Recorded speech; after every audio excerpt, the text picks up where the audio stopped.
YouTube, welcome to the top 16, the full top 16, because you've been watching as much as you can, liking, commenting, subscribing, and doing all that good stuff. That's why we're able to edit these long form videos, upload them onto YouTube for you.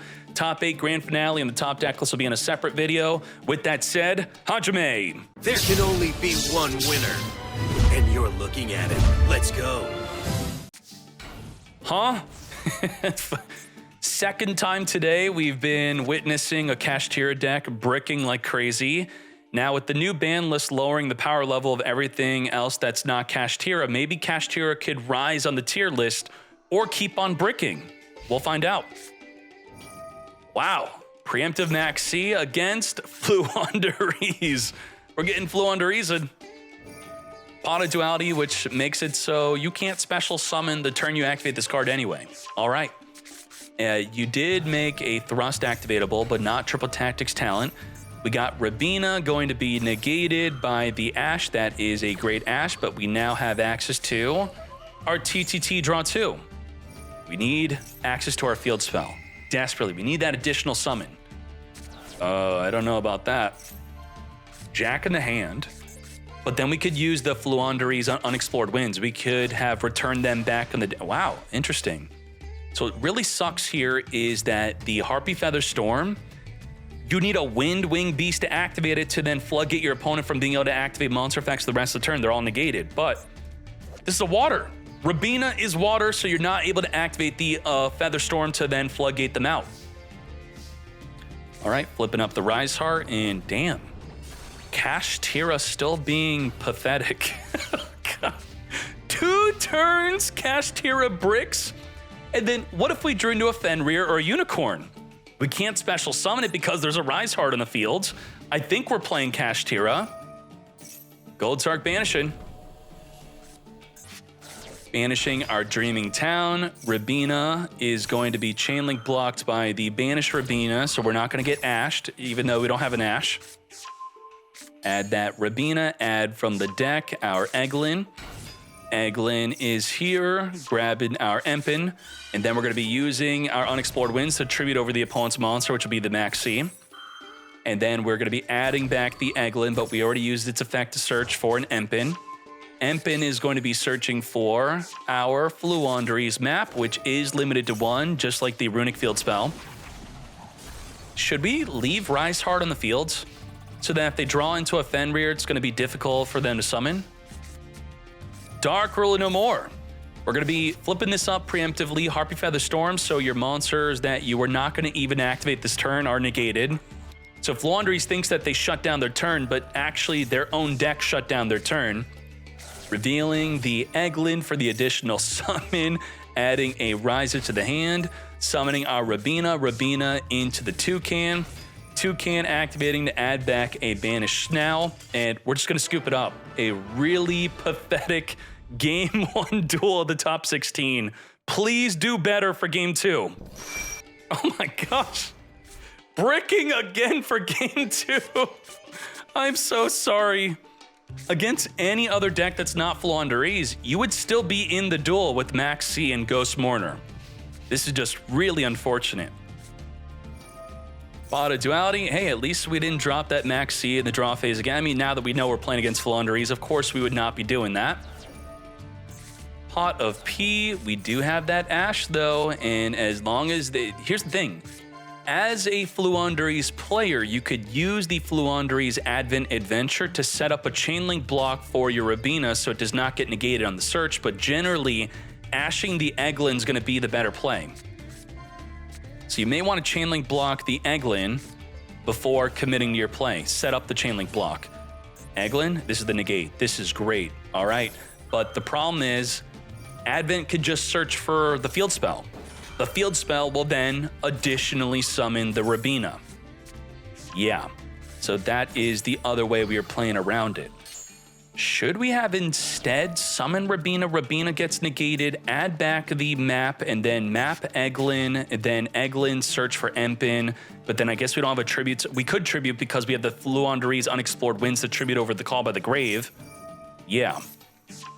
Reveal the Rabina, banishing the Empin. Rabina could add a Toucan. Toucan could add the Empin back. So it's kind of an Egglin play without the Egglin, since the Egglin was negated. There we go. It works out. Everything's good. Toucan, add back the Empin, and then we could use the Empin to tribute over the Call by the Grave. Goodbye. Empin will still give an additional summon here, but do we really want to summon Ryza over our Empin? I don't think so. We're out of cards in the opposing field to tribute.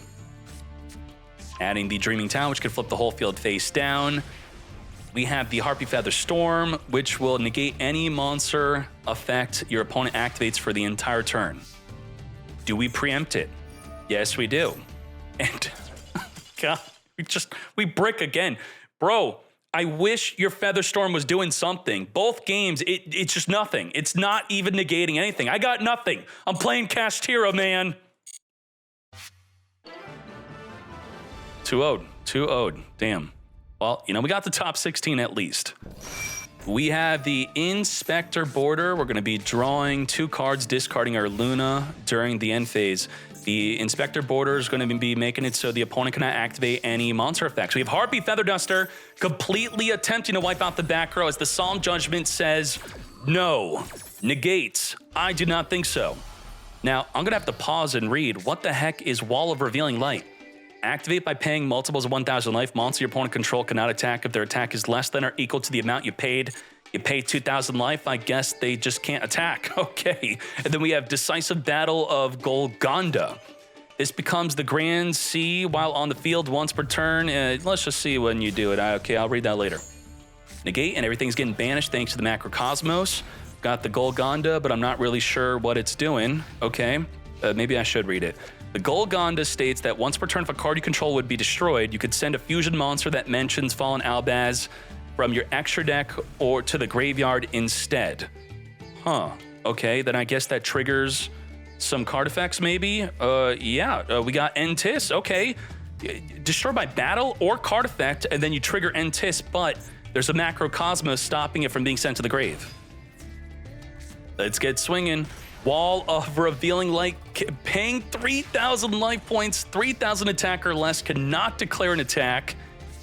Only your opponent, though. Okay, that's something. Setting the Inspector board, we can flip it up, then attack during the next turn. What a pathetic duel we have here. What is going on? Stun versus stun. We have Herald of the Abyss declaring light and Light Machine. Why does it just say light? That's really lagged, Konami. What's going on? It's time to beat them down. We can't Super Poly because of the Fossil Dyna. That is something. We got Pot of D, which was newly semi-limited. Solemn Judgment negate. Now, the situation is Pot of D states you could only activate 1 copy. If you negate the activation, I didn't activate it, I get to activate another. But banishing another 10 cards off the top of my deck, I think we should do it. Let's do it. Why not? Right? Where is it? Where is the monster that gets boosted per banished card? We're doing it again. Pot of D, banishing 10 into our draw 2. Huh, we have a dead evenly matched.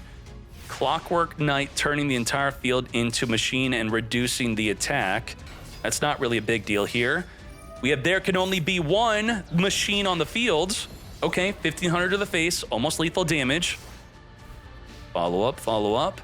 Into a max C. We're gonna have to set the max C. We can't, what is going on? We have Pot of Prosperity, digging deep, 6 cards deep. What is good? This is a Dogmatica stun deck. It's not just it's an interesting stun deck, I'd say.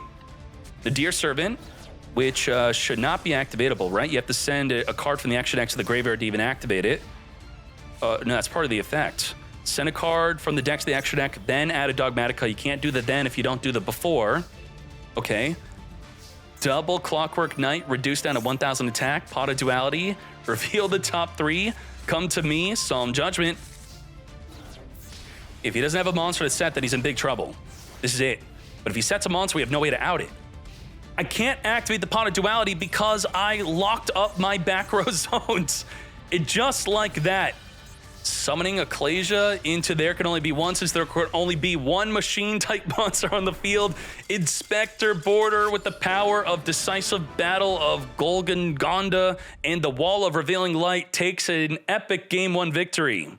All right, Skill Drain. Let's speed this up. Pot of D, banish 10, come to me.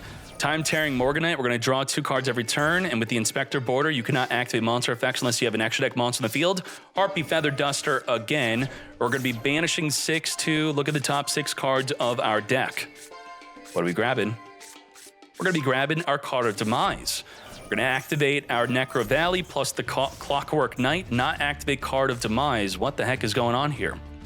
Time-tearing Morganite, we're gonna be drawing 2 cards here. The Gorgon Gonda is protecting our back row from being destroyed. It would send a fusion instead of being destroyed. Solemn Judgment is going to negate and destroy the card of Demise. Do not draw 2 cards. Smacking us for 3,000 damage thanks to the Clockwork Knight reducing. 1,000 life left. This is it.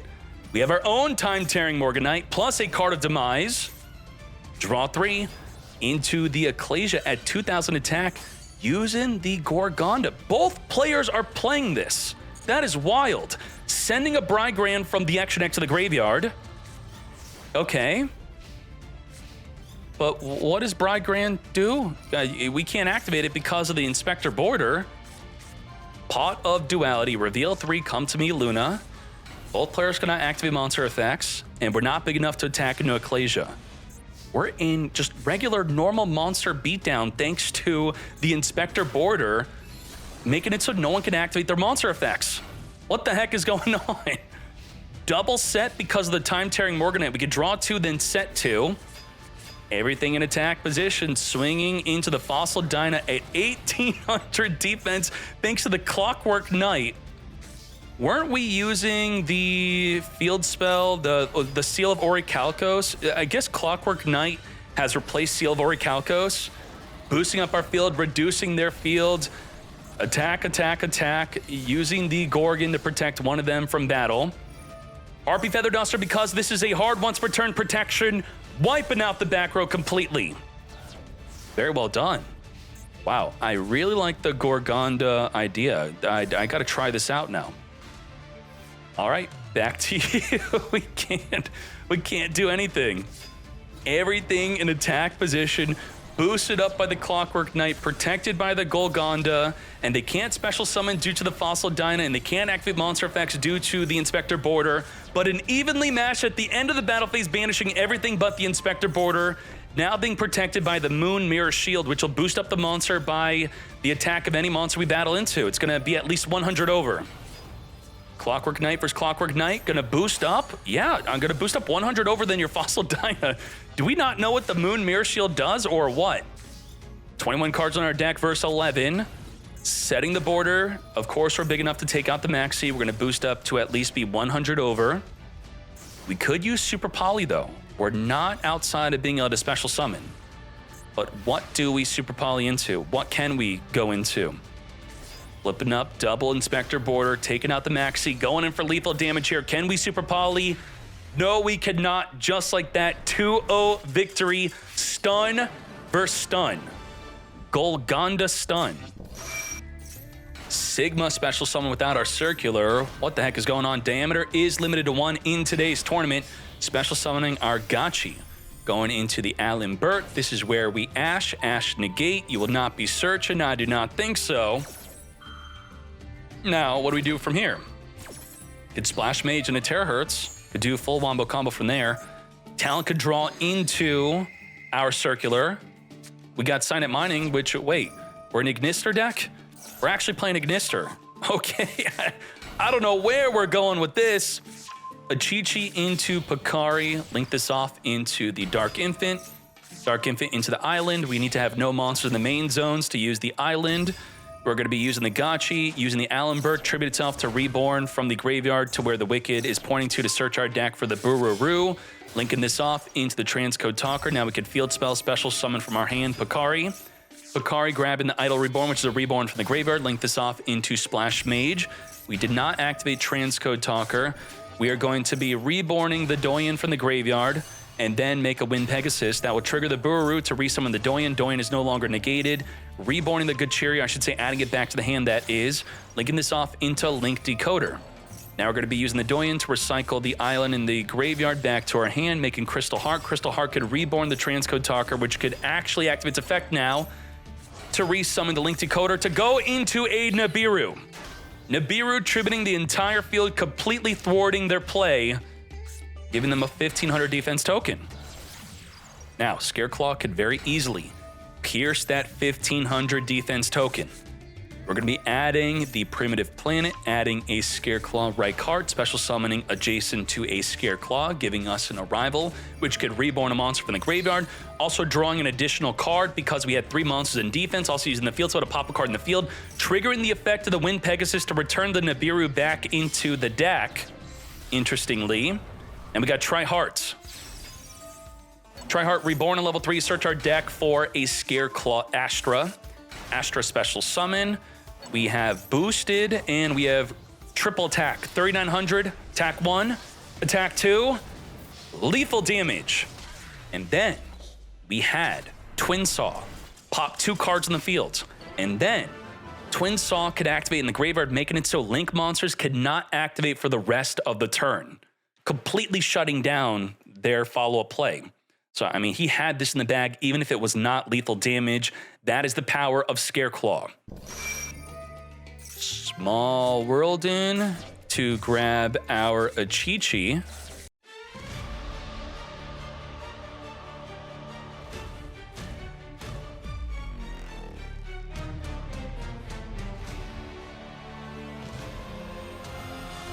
We're going to be moving the Dark Infant on over to summon 3 monsters from the graveyard. Now we're going to Nibiru, and we're going to use Sigma, reborning from the graveyard, ending our turn. If we played Security Dragon, we could link off the Nibiru token, Sigma, and then maybe possibly go even further, right? Transcode Talker was still playable. Yeah, all right. Scareclaw, Balone into the Tri-Heart. Should you ash this? I wouldn't. I would ash the field spell. Field spell, ash, negate. Field spell's a hard once per turn. Tri-Heart's not. I should say the Light Heart is not. But we have the Call by the Grave to finger the ash, negate. Now that we are going to get our search into our right card, into our Arrival, which will be able to reborn a monster from the graveyard. So this is a +2, 1, then 2. And we could make the Tri-Heart with Nibiru if we wanted. We have 3 monsters in defense, so we get to draw an additional card with right card after the search, plus pop a card with the field spell, making a Dark Steel, a dark monster from the opposing graveyard, taking the Dark Templar, linking this off in a Unicorn. Unicorn on summon, discard a card, spin a card in the field back into the deck. Sigma, when it leaves the field, gets banished. Arriving onto the field, right card, making an access code talker, simple 8,000 damage, 53 plus 3k plus wipe up any card in the field that we need to, lethal damage. Leaving up the field spell to play around a potential impermanence in the hand, even though it would have been set if they did have one, and very well done. Easy 2-0 victory, Scareclaw, powerful turn 2 deck, let's go. You want to hit Vanquish Soul? I don't think we'd be doing that. Sigma sent from the deck. Is this going to be Mathmech right here, right now? Probably.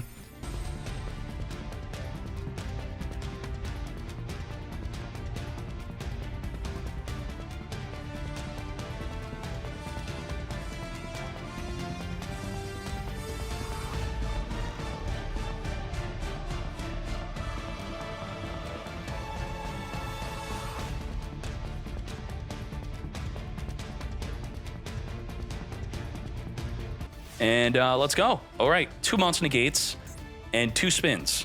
Is that really that it? Target up to 2 cards and spin, and we don't have no Don Mari in the graveyard for an additional negate here. Okay. That was a lot for, not that much, I would say. We do successfully negate the Dark Fluid, but not the Singularity, unaffected from the Dark Ruler. We could spin once. When do we get spinning? Now we max seed, not max seed change the tour guide. Making the Benny.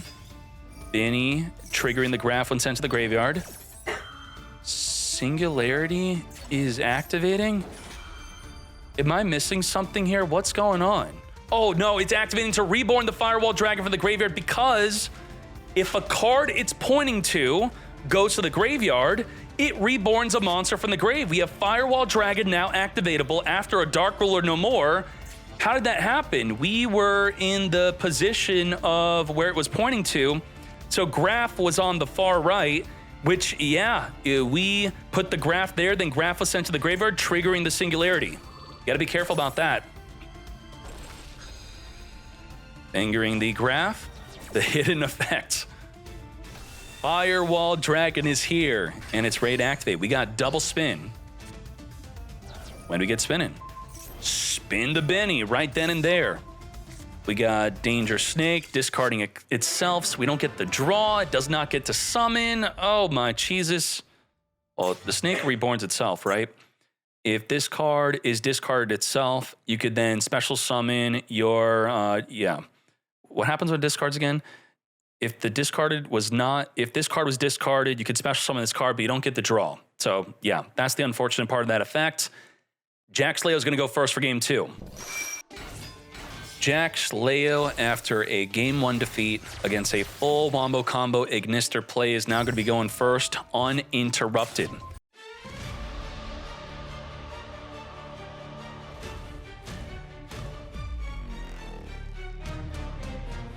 Break Sword and Leviair making a utopic Draco Future Monster Negate plus take control. And that's what we got. So what do we have here? Monster Negate, Monster Negate, Monster Negate, plus we do have Reborn the Phantom Knight. Where is it? It's here. If we detach the Break Sword, we could summon the Break Sword to where the Rusty's pointing to, then pop a card in the field. Let's go. Book of Eclipse, though, flipping down the Utopic Draco Future, so we're not going to be able to detach the Break Sword. Follow-up Circular. Called by banishing the Sigma, stopping its summon, but then the cross-out designate negates the finger. Sigma's going to summon, triggering the Circular. Circular is going to be searching for the equation. Do we Fog Blade negate the Circular because we have double Fog Blade? We don't. We hold on to the Fog Blade. We have double Monster Negate. Cyber's Wicked. Wicked's required to search for the Buraroo if we did not open up into an Ignister. And there we go, that's when we're negating. Stop that Buraroo into the Wind Pegasus. Wind Pegasus could then pop back row. It's not a good situation. Linking this off in a Link Decoder. Making a Transcode Talker, triggering the Link Decoder to Reborn from the graveyard. Do not summon to where the Transcode's pointing to. Transcode Reborn, the Cyber's Wicked, Fog Blade negate, but then we could go into an Access Code Talker, wiping up the field. Reborn Subtraction. Do we not have Update Jammer into lethal? We have Addition, we have Subtraction, do we play Update Jammer? Maybe we don't have room. We don't have room for Update Jammer lethal. The Circular locks you into one attack only. You can only attack once. Splash Mage Reborning. Come forth. And that's our only monster we could attack with. It does inflict piercing battle damage. It did have double attack. Dante targets Sir. Barber is going to get Burning for 300 damage, it looks like. Add back the Sir. And the UDF was indestructible. It's going to flip back up during the end phase. We're going to get a draw 1. Unless we spin it back before it flips up. Firewall Dragon spinning it back, but that is a hard once per turn, a hard once while face up. That's it. It's not going to be able to spin anymore. We have no more disruption. End phase Fog Blade, reborning the Rusty, triggering the Torn Scales to reborn itself from the graveyard. That hard once per turn reborn effect is going to be applicable again during the next turn. Cloak's going to banish the Search. We're going to negate with the Ash. We could still discard with the Torn Scales to send a Phantom Knight card from the deck to the graveyard, which we're doing right now. Discarding the Sir, send the Cloak, trigger the Sir, reborn the Benny, which is a link 2 we could link off with. Fog Blade, reborn the Greaves. Greaves and Torn Scale into Leviair. Leviair, summon a banished monster from either player's banished pile, come to us. Cloak, normal summon the Ash, making the Break Sword. Break Sword to where the Rusty's pointing to, trigger its effect to pop the Break Sword. We're going into the Raiders Knight lethal, I could feel it. Reborning your monsters as level 4. Raiders Knight is going to turn into an Arc Rebellion Exceed, absorbing the attack of the entire field, becoming a whopping what? boost, but we're gonna chain the wing to summon the Breaksword to give it an additional 2,000 attack. This is for the BM, we did not need this. Boosting up to 15,000 attack, lethal damage. Damn. Jax Leo is back. We have no disruption, no hand trap. Let's speed this on up. We're gonna be making our Dark Infant, grabbing the island.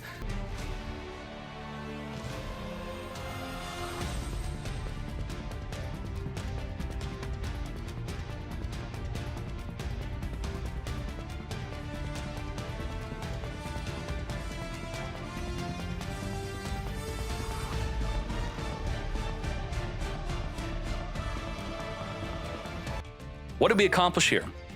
We're maybe going to draw on a hand trap. Nope.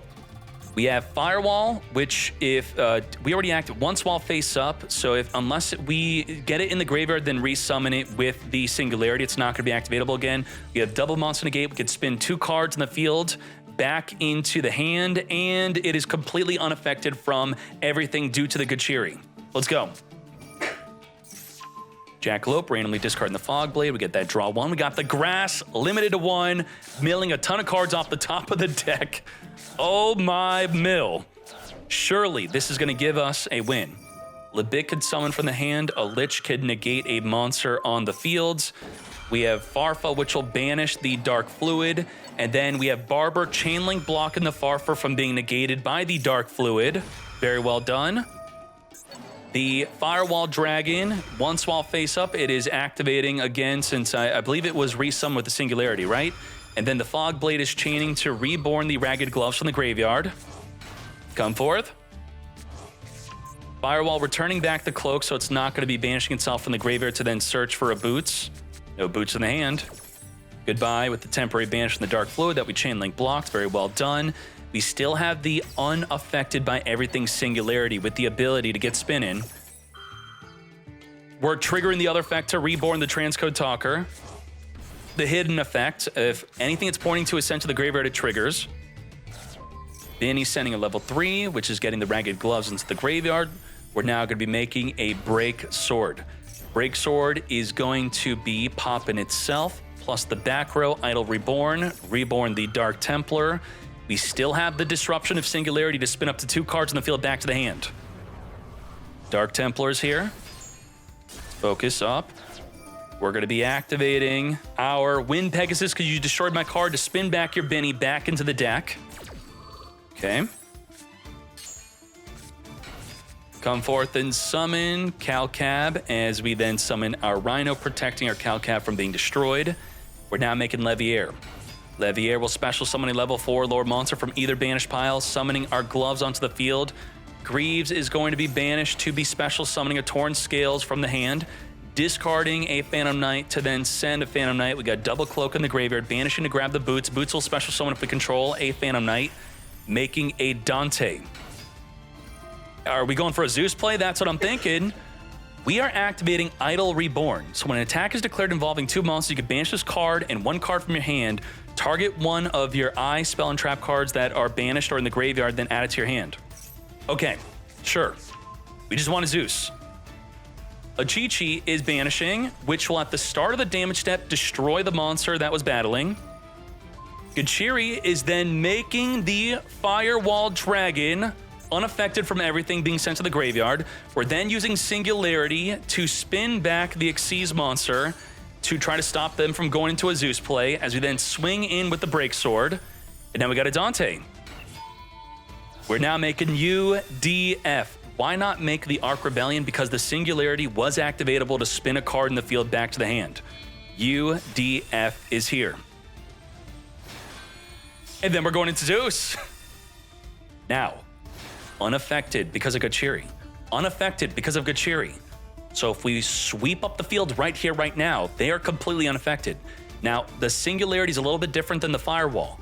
It is activatable every turn. So if we wait until next turn, and not that we have a choice, it's going to be activatable again, while the Firewall Dragon is only activatable once while face up. You have Boots banishing to grab the Fog Blade, which will be negated by the red reboot. Set this up. We have a negates. We have the Scarm grabbing a Graft during the end phase. Barfa is giving back the Dark Fluid with no counters, being able to wipe up the field. We are going to turn player priority, activate the Heat Soul to draw a card. We're going to use the Singularity to spin back the Zeus, using the Fog Blade to now negate the affectable Singularity, as the Kashtira is no longer making it unaffectable. And then we have Red Reboot, half of our life points to negate the Fog Blade, resetting it face down, setting another Fog Blade from the deck, not activatable this turn. Goodbye to that. Goodbye to the entire field. And just like that, the Zeus goes through.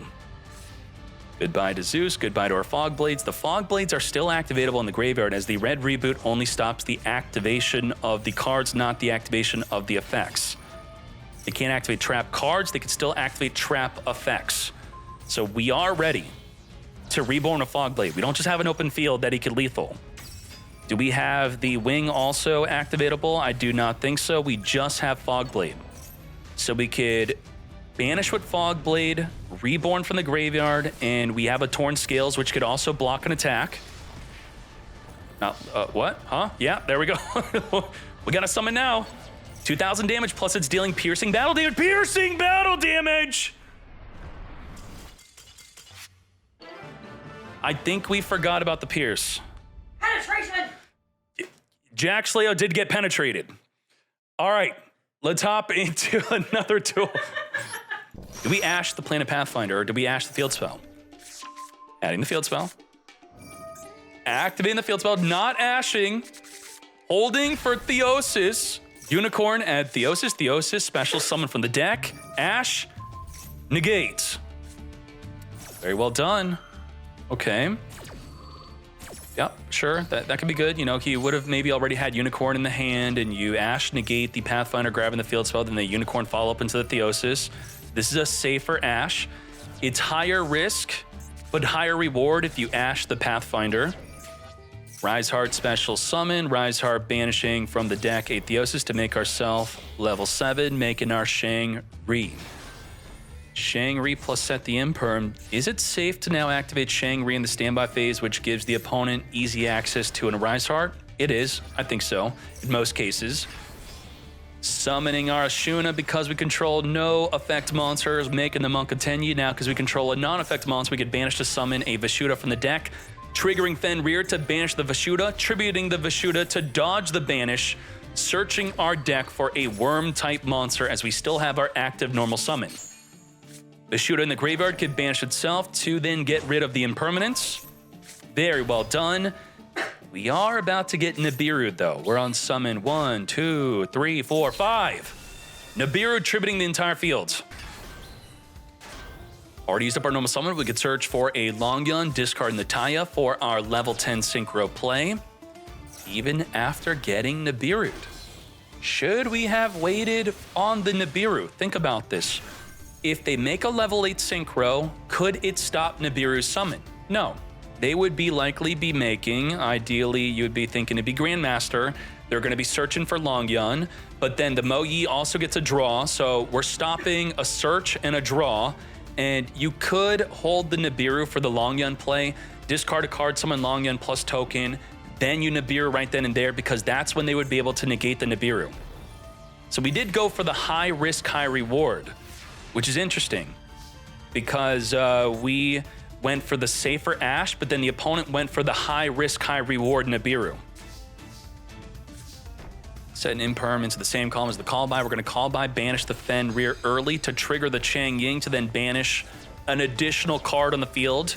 Goodbye to that Impermanence, plus a card in the graveyard. Goodbye to the Shang-Ri. Very well done. We have a non-effect monster on the field. And we also have the Heavenly Dragon Circle, which will not only search for an Ashuna, but trigger the Chang Ying to banish a card on the field and in the graveyard. That is a giant Chang Ying, plus a 5,100 attack token. And just like that, lethal damage. Very well done. Not attempting to activate the Ashuna to add more bodies on the field, because he could have then chained a Maxi, maybe drawn to something nasty. Let's hop into game 2. Negate. All right. Yakin, uninterrupted. Let's go. Show us the best turn 1 Kashtira could do. We'll talk about all the interruption. Oh, okay. Game 3. Emergence, grabbing the Mo Yi. We got the Max C in response to it revealing a worm. We're not going to be going through that Max C as we're going to Ash negate. Holding on to the Call by the Grave. So by holding on to Called by, we may draw into a Max C ourselves with the Mo Yi being sent to the grave off of the Grandmaster. That could be something that we're thinking about and considering. Grandmaster is here. We are going to get that Mo Yi draw. The question is, would it have been better to Called by instead? Besides that random draw, if you hold on to Ash instead, Ash is more disruptive than Called by during the next turn. So I think Called by onto the Maxi would have actually been better.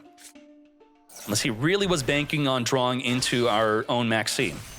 Making the Baron to floor, Omni negate, burn for 1200. We have Monster negate, negate anything, pop 2 cards on the fields, and finger the grave. Rise Heart banishing a birth. Jeez, it's so pathetic. Kashtira is gonna then banish Rise Heart. It's like, can you please activate something? I got a thrust in my hand, I can't activate it. Yeah, I guess I can't. Yep, we're gonna be chaining the Heavenly Dragon Circle to 2 cards on the field getting popped. I'm not special summoning, but sure. This just Kashtira is just flailing around wildly. Just, oh my gosh, my brick. I can't lose my back row. Goodbye to my Max C. I don't even know why I did that. I'm out of here and maybe not going to want to play this deck ever again. Kashtira has really been standing out today as bricking a lot. Bricktira is real. It's happening. Damn, and it's sad. Branded opening, discarding Maxi to summon our Alibur. Holding on to Ash because, I should say Maxi because we're afraid of a Psyframe Gamma. Now we're gonna Maxi, and normally you go Lubellion into Mirrorjade, that's a draw too, but if they Maxi, you go into Rinbrum instead. Generally, that's what I think would be a good play to do, but he doesn't care. He's going right into Albion, not even sending Lubellion Bestial from the deck to the graveyard to do so, as we then just go straight into Mirrorjade. Yeah, okay, sure. Get the Mirrorjade, draw 2 under the Mirrorjade. Bullish Burial, sending the Albaz from the deck to the graveyard. Now, why do that? Mirrorjade could then send Rinbrum to the graveyard to banish, and then Rinbrum could banish, summon the Albaz from the graveyard to then fuse with the opponent's field, so it's extra disruption. We got triple disruption here. Mercurial negate, Monster banish, Albaz fuse. We even got Maxi on top of that, and the Called by is going to be eaten by the Maxi, and then we're going to have our plays. We're good. Triple Firewall Defensor. We're going to hopefully be small worlding it. Dot Scaper is going to be a bridge for the circular here. Effect Veiler is a better bridge, so this would tell me you're not playing Effect Veiler. We're going to Sigma, special summon with the circular, Maxi, Called by banish. This is the opportunity to banish the circular to stop the search for an equation. And that's exactly what we're going to do. Send the Rinbrum, which is the extra disruptive play that we were talking about. Goodbye to the circular. And then Maxi eating up the Called by, which we're happy with because we got Mercurial, which would be negated. We have Rinbrum and Albaz, which are also good targets for the Called by. Addition, boosting up your attack to then go into our Alan Burt. Alan Burt going into our limited to 1 diameter. No, you're not. Mercurial is going to negate. Not destroy, though. Negate the effect. We do have Firewall Defensor into Firewall Guardian. That's pretty much 3 monsters. Lingaribo, trigger the Defensor. Summon from the deck the Guardian.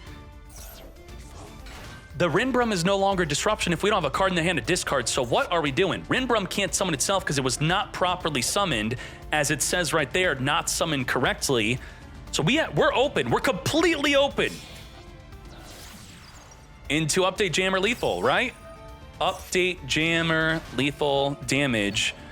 We would have to destroy Mirrorjade, it protects with the opening, destroy Mirrorjade again, then destroy the Alubur, and then double attack for game. Are we doing it? Let's go. We do have the setup. Link Decoder, Reborning, Transcode Talker. We can't make Update Jammer yet. We have G Golem. Reborn. We can now update Jammer right here. No. This is a cooler way to lethal.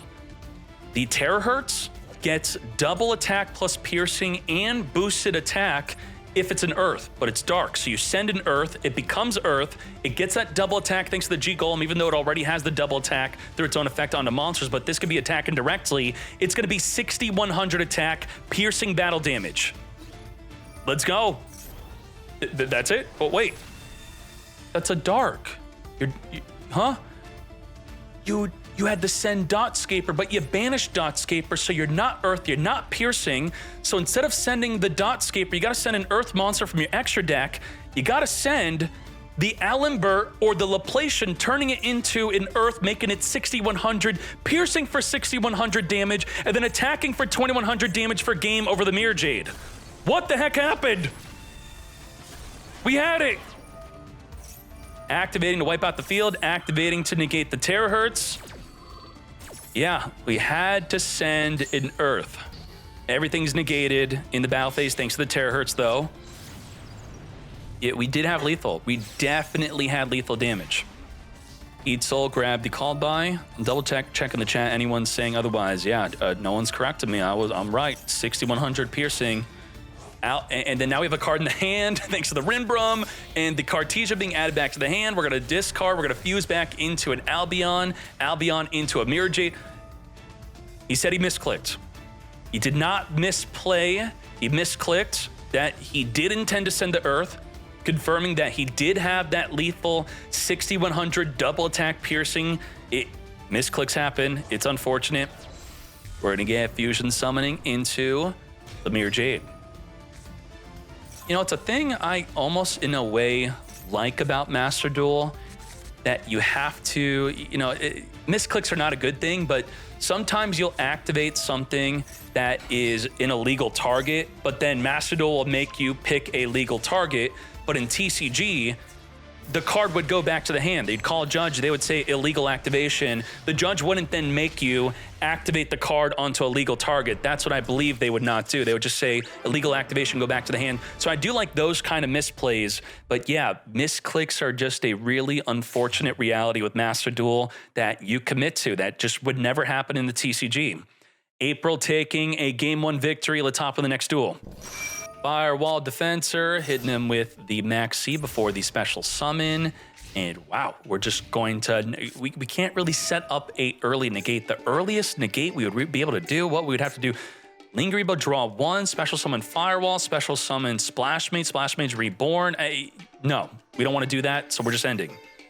Foolish Burial, sending from the deck to the graveyard. Tragedy activating to search our deck for the Alimbert. Alimbert will be searching for a branded fusion, but the fusion deployment is going to make the Alimbert unaffected from cards like Veiler and Impermanence. Now, of course, we can't Imperm here since we've got a Firewall Defensor. We're going to be summoning an Albaz, not Cartesia, because we don't want to commit any more special summons here. We do have Triple Tactics talent, which we did not play around by activating the Maxi in the draw phase. Get draw. No, we're looking at the hand. Get rid of Nibiru. Are we really going to play into Nibiru under Maxi? Grabbing Branded Fusion. Maybe we're going to lethal damage. Yeah, we saw the hand. Let's lethal. Maxi doesn't stop me from attacking. Albion what? He's going to go for lethal, not knowing that, we returned Nibiru. He drew back Nibiru. Oh my gosh. 10,000 damage on the field. Ain't no freaking way that just happened. I mean, I would have gone for it, right? We looked at the hand, we got rid of Nibiru. Let's go for lethal damage. How many Nibirus are in that deck? That's ridiculous. Now, because Nibiru summons a token that triggers the Gangrenol to summon a Perskenian, which will destroy the Nibiru, then burn for 3,000 damage. Nibiru at 10,000 attack and defense. Vanquish Soul, Jang Lao could put it into attack position. I'm still waiting for someone to do that.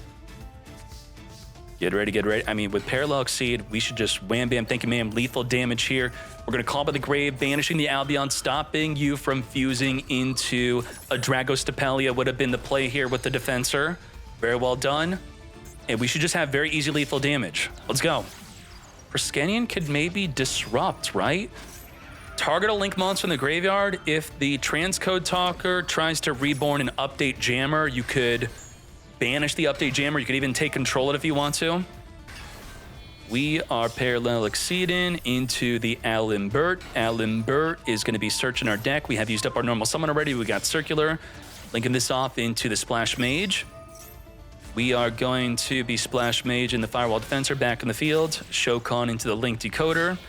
Link Decoder, Splash Mage into the Transcode Talker. Reborn the Link Decoder, which we could have taken control of. As I said, taking Splash Mage, well, you know, I said update Jammer, but taking Splash Mage instead. Well, banishing it, not taking it. Subtraction, get reducing, making the Terahertz. Terahertz is going to be sending multiplication, boosting up to 11,000 attack, lethal damage over the Perskenium. Boost, lethal damage. Very well done. You either send a multiplication to become 11,000 only while in the extra monster zone, or you G Golem, Terahertz, make it 6,100, double attack, piercing battle damage. Very well done. Well, you know, that, Why didn't Lubellion activate? Because they generally only play Serenir, so searching another Serenir is gonna do what? Not really do much here. And yeah, well, damn. Let's go. Circular, sending Sigma. We could banish the Sigma as it's activating. We could Ghost Spell, negate the banish.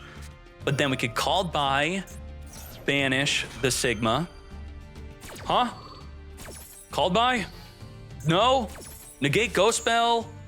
Negate Sigma? Okay, well, wait for Called By on maybe like an update jammer. Maybe that's better. Holding on to it, yeah. Called By a little more versatile in what we could banish from the graveyard. Now, he may have the stress of having to keep Lingaribo on the field. He's going to have that anxiety of that back row card potentially being a trap.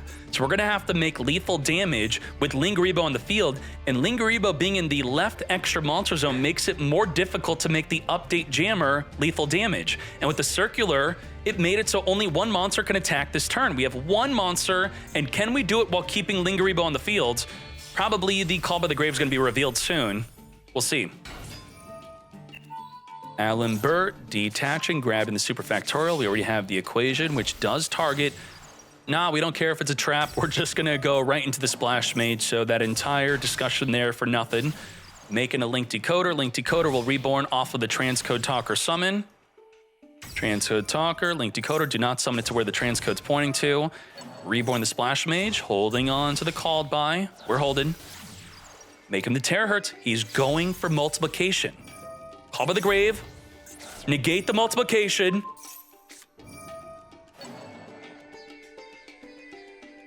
This is a quick effect that alters the attack of the card, which means it is activatable in the damage step.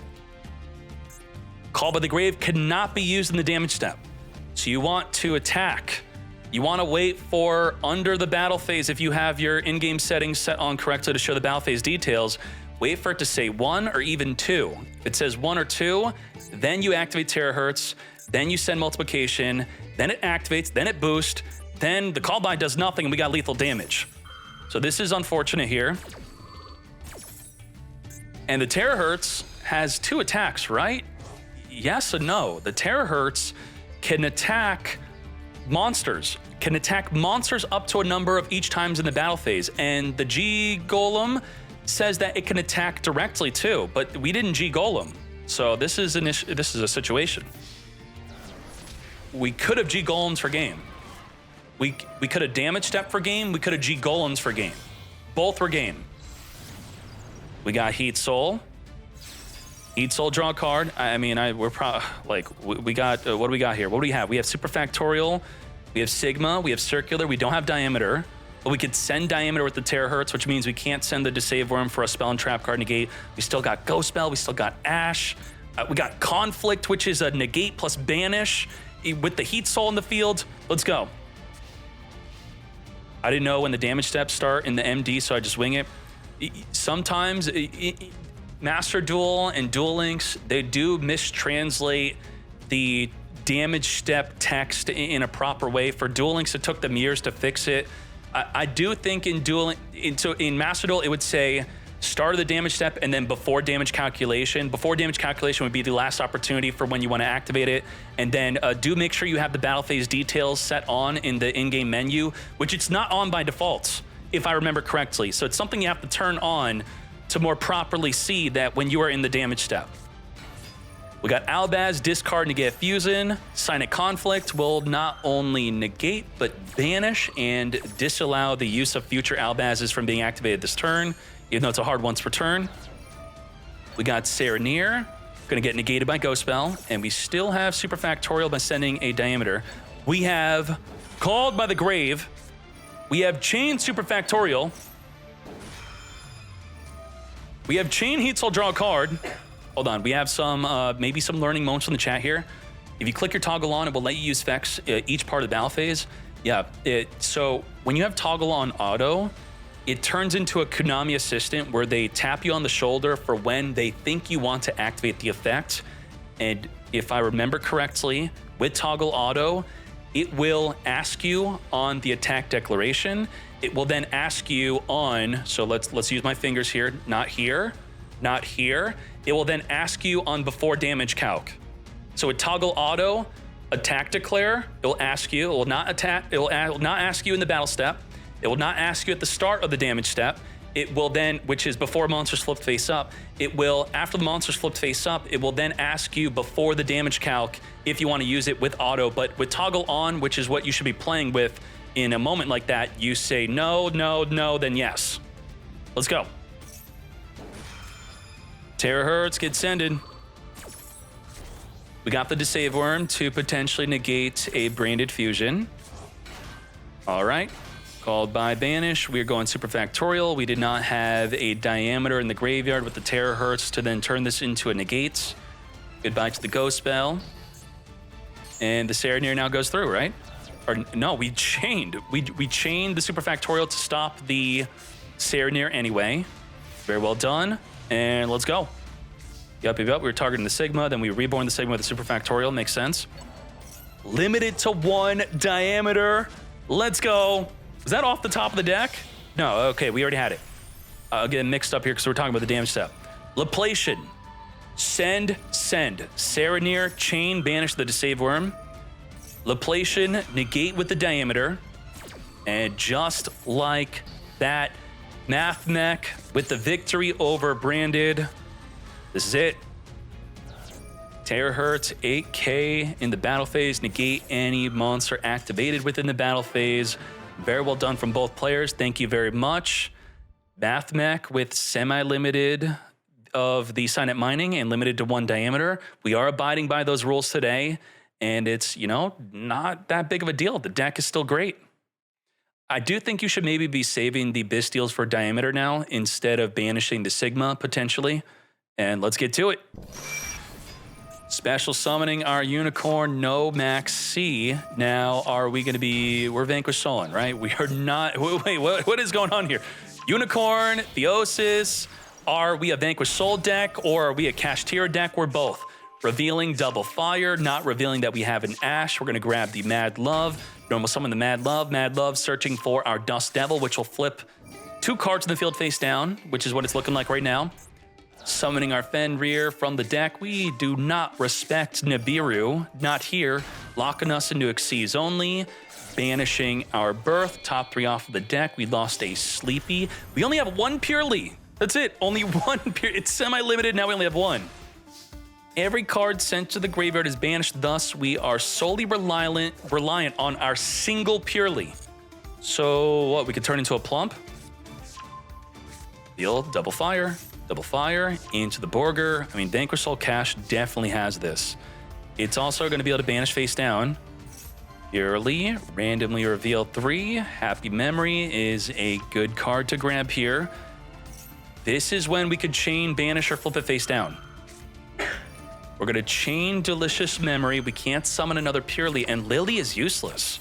Delicious gets banished. Lily has nothing to target in the graveyard to exceed with. That was our final Purrely. What do? The mandatory effect of the Arise Heart's activating just to attach a material. We're going to add a Vanquish Soul in the graveyard back to the hand. And we could discard to special summon another Lily, go into a rank 1 Xyz, and then go into Zeus. We still have a Zeus play. We have Triple Tactics talent also. Borger is going to return back the Mad Love. Mad Love is going to return back the Lily back to your hand. That's interesting. Rise Heart's also going to banish itself. So what are you going to take control of with the Triple Tactics talent? Can't make Zeus of the Rise Heart. It's going to... But now your cards are being sent to the graveyard. We could summon a Lily from the deck and then Xyz with the card in the graveyard. That is something. Think of the Borger. Borger revealed a Lily to draw a card. Maybe we should play Vanquish Soul and Purrely. Ash, negate the My Friend Purrely. Delicious is activatable. We can't attack into the rock unless the Jiaolong leaves the field. Lily is going to be exceeding with the graveyard here. I mean, I think Lily wins. I can't believe Purrely's going to win this. How? TTT. I've been seeing on Reddit someone was complaining about cash, and Triple Tactics talent's the way. There you go. It's also good against multiple decks. It's a battle. We go. We are, we couldn't attack into the Rock of the Vanquisher, so we did not have lethal damage here, unfortunately. Yeah, I guess this is the play. I mean, why did we make this indestroyable by battle? Probably should have done that on the Rock. Borger take out, Happy, swing in, like win the game. Yeah, we would have won. All right, but that's fine. Happy adding our Pretty Memory. And then we got Pretty Memory, not discarding. Are we out of lilies? 2 Lily, 3 Lily in the graveyard, that's it. We don't have any more lilies. What the heck are we doing? We're just flailing our arms now. What the heck happened? We're out of Purrely monsters to summon. There's none left. There's a banished Purrely, face down Purrely, 3 lilies in the graveyard. And that's it. I can't believe that happened. Kashtira Birth. So we had to grab a leap, but then we didn't have a way to get the leap into the graveyard. Can Azalea destroy your own leap? Yeah, Azalea was the play searching leap, set leap, make Azalea destroy your own leap, and then activate your Purrely cards after leaping your Purrelys back into the deck? That was the play, it looks like. Yeah. Now, we have Vanquish Soul, Kashtira popping off here, banishing the Unicorn, banishing 3 cards off of the deck. Then rear banishing the My Friend Purrely, taking out the Azalea. Is Azalea not going to be activating its effects? Doesn't this not work in the damage step? Except in the damage step. If you Azalea activates onto the Fenrir, I mean, it destroys it also. I think we're just like kind of giving up, right? The regular Purrely, even while it was face down, we made it indestructible by battle with the Delicious, right? Or did we set a Delicious and activate it? We activated the set Delicious. It is now banished. Rise Heart equipping. On its 3rd equip, we could banish a card face down. What is the situation here? Every single Purrely monster is banished face down. It's impossible to win. Every single one. They're all banished face down. All 5. Okay. What do we even have? We have like Troll and Lockbird and Veiler could maybe make a Zeus. Jiaolong, reveal fire, change the battle position of the Max C. And please finish this duel. Let's get swinging. Come forth, Fenrir, banish the Max C, open field, suck up a card. And just like that, an epic game 1 victory for Vanquish Soul Kashtira. Damn. My Friend Purrely feeling out a hand trap Ash, and the field would have lit up by now, but it did not. Well, actually, we can be bluffing hand traps with the Scareclaw Kashtira. Strategically, of course. So you can toggle off, then toggle on. Delicious Memory is discarding our extra My Friend Purrely. Purrely really needs... Okay, we got a Sleeping Memory here. Very well done. This is Purrely Nor. We got it. We got Plump. Equip 2 cards from the graveyard. We need 1 more card in the graveyard. And we're going to be sucking that up. We could Chain Link block with the Scareclaw Kashtira. And I think that was it. That is what we wanted to chainlink block right then and there.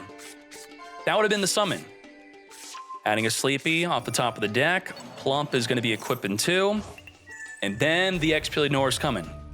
So you may be thinking, you want to Nibiru, right? Well, if you Nibiru, they're going to be triggering the My Friend Purrely to add 3 cards in the graveyard back to our hand, which would be just Sleepy and Delicious. So maybe it's actually a good idea to Nibiru right now. Nibiru the field, did not make an Purrely Nor when he had the chance to. Are we going to regret it or what? As we only add back a Sleepy and Delicious. Which, what do we do? Lily already activated. We're out of Purrelys. The play would be summon Purrely and then reveal Delicious Memory, make a Plump, equip 2, but then, okay, we would equip a Beauty if we had a Beauty in the graveyard, then suck up the Nibiru. We're getting bricked up here. What the heck is going on? This is Nibiru actually disrupted a Purrely because of the Purrely being semi-limited? That is wild. This is not good. Making a happiness? No. This is 0 disruption. Do you understand that? It's nothing. It's absolutely nothing. Damn. We are going to be tribute summoning for the unicorn. As someone was saying in the chat, Nibiru is not good in Kashtira because you need an open field to special summon your unicorn. But we still were able to play around it. Then we are grabbing the Rise Heart, the regular Rise Heart that is. Rise Heart banishing from the deck our unicorn. Birth was already used. Then we're banishing the My Friend Purrely face down. Purrely Happiness will still be activated to search our deck for a Purrely card. And the token was made indestructible by battle by the Delicious Memory, protected for 2 turns there. Do we preempt the Maxi or do we just wait? The token's blocking a Fenrir special summon. Lily into the My Friend Purrely. Then we're banishing the Lily. And what other cards we have banished here? Do we have more Lilies in the deck? Goodbye to the Plump from the extra deck. We have only 1 Lily left in the deck. And we still have a regular Purrely left. Banish face down. Lily and Purrely. Going for a Happy Memory here. I mean, we could still win over the Rise Heart if we Delicious. We don't have Delicious though. So we attack of a Rise Heart. We grab Delicious. We Delicious make the Fenrir, or yeah, the Fenrir would be indestructible by battle. We're not doing any of that. But the thing is, how are we even making the happiness? Because we don't have it in our hand to use. The Lily was not summoned, which should have been summoned, right? I'm confused. What is going on here? Didn't we have a Lily to summon from the deck? We activate Happy. We summoned Purrely instead of a Lily. We have a Lily still in the deck, I think. We have a Lily in the grave, a Lily banished, a 3rd Lily in the deck. Lily, instead of adding a random street, we could have Lilied into Happiness, swing, search Delicious, get Reducing. We could have made an Purrely Nor in main phase 2, definitely. What's going on? Oh my gosh. We didn't have a happiness in the extra deck. How many happiness we're playing? We had 1 happiness in the grave, and okay, yeah, we were only playing 1 happiness. So because we're not playing more than 1 happiness, that is what happened. That's how we got screwed. Damn. Maybe we take out the Purrely happiness. I think that costed us. Did this cost us or what? We have Robin and the Learlust Assembled Nightingale. I think maybe this is too much. Probably take Robin out to play double happiness is what I would, blindly recommend. Let me look at the breakdown of Purrely real quick to see how are people actually playing the extra deck here. Look at tournaments only. It is actually the most popular way. Happiness at 1. And to be fair, no one's summoning at turn 1, which you didn't really have a choice to. So that really just screwed you up. Summoning that happiness turn 1, which was your only play, which then screwed you up on the follow-up turn. Yeah, that was the unfortunate scenario. Damn. This, you know, it looks weird, but this is a real play. You Delicious if it's your only quick play onto a monster that you set or summon. Ideally, you'd normal summon a Droll and Lockbird or a Veiler so you could turn it into a rank 1 Xyz if you get disrupted. So as funny as this looks, it was an optimal play. It was a good one. But what was not optimal was why didn't we play the Purrely Street to make the Lily untargetable from the impermanence? That was the blunder. That was what happened there. I guess, was he, you know, we would discard the Triple Tactics talent still for something. Yeah, that was no good. That was a situation. Grabbing the map, we are going to now be revealing the Eglin. Eglin, come forth and summon.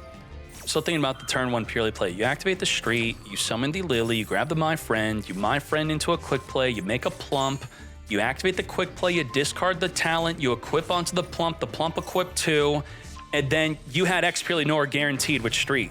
Pretty much. We did. Yep, we had it. Because the Delicious was already in the graveyard. Yep. And then we had X Purrely Nor plus draw 2. The Street would equip a Sleepy. You would grab a Sleepy with the My Friend Purrely. I'm still on it. We have Apex Avian ready with the Omni Negates.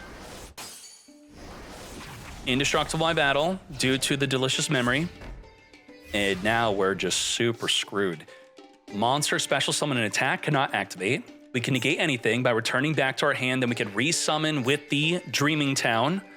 We could also, if with a normal summon, we could additional summon with the Floowandereeze Magnificent Map. And let's go.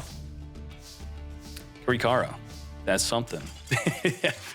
We're out. We are out of here. That wild impermanence got us. My friend Purrely is revealing. We're going for the Monster Negate.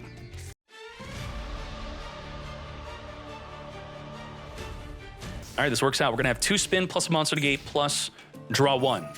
And we have Ash. So this works out wonderfully. Small Worlding into... What the heck is that? Chinook can negate the beauty. You could send this card from your hand to the field to the graveyard, target a face-up monster, and negate. Huh? Is that searchable, Rabina? Yeah. Level 4 lower wing beast monster. Okay, that is something. Another card alongside Didi Crow. Ash Blossom is going to negate the Rabina. Then we're ending the turn. Purrely Street is going to be equipping a Delicious from the deck. And let's get to it. Beauty could suck up the Rabina. My friend Purrely reveal 2 Purrelys. We can only have 2 playable because of the ban list.